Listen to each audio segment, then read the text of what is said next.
എന്താണ് ബഹളം? അല്ല ബഹളം.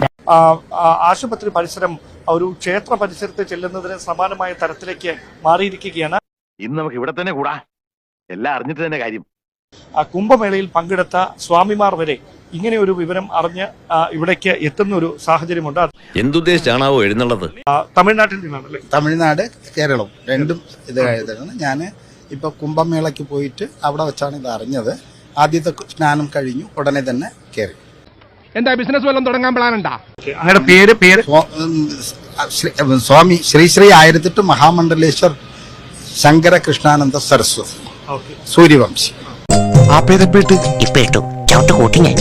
പെട്ടെന്ന് ഇങ്ങനെ വിളിച്ചു പറഞ്ഞു, സ്വാമിയെങ്കിലും വരണം.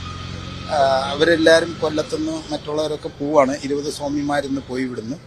അതുകൊണ്ട് സ്വാമിയെങ്കിലും എത്തണമെന്ന് പറഞ്ഞതുകൊണ്ട് ശരി ഞാൻ വരാമെന്ന് പറഞ്ഞു. ഞാൻ പറഞ്ഞു നിങ്ങള് ബേജാറാവില്ലേ, ഞാനില്ലേ ഇവിടെ, എന്തിനാ പേടിക്കണേ? സ്വാമി എവിടെ നിന്നാണ്? ഞാൻ ഗുജറാത്തിൽ നിന്നാണ്. എല്ലാ ഇന്ത്യക്കാരാണല്ലോ.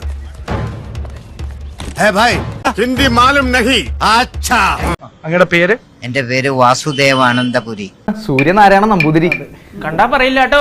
സമാധി എന്ന് പറയുന്നത് നമ്മുടെ വേദത്തിൽ പറയുന്ന 5 പ്രകാരമുള്ള സമാധി നടത്താം.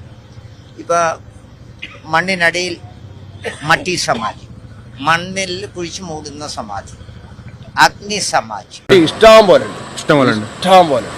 ഇതിൽ ഒരു കാര്യത്തിൽ ഒരു അവ്യക്തത ഒരു പൊതുസമൂഹത്തിന് മുഴുവനുള്ളതാണ്. അതായത് ഇപ്പൊ ഒരു വ്യക്തി അദ്ദേഹത്തിന്റെ ജീവിതം അവസാനിക്കാൻ പോവുകയാണ് എന്ന് സ്വമേധയാ അറിയാൻ കഴിയും. പറഞ്ഞവനെ ഇങ്ങോട്ട് വിളിച്ചോണ്ടാ അടിച്ചവന്റെ കർണക്കുട്ടി ഞാൻ പൊട്ടിക്കും. ആ ആത്മാവ് എന്റെ ഹൃദയത്തിൽ നിന്നും ബ്രെയിനും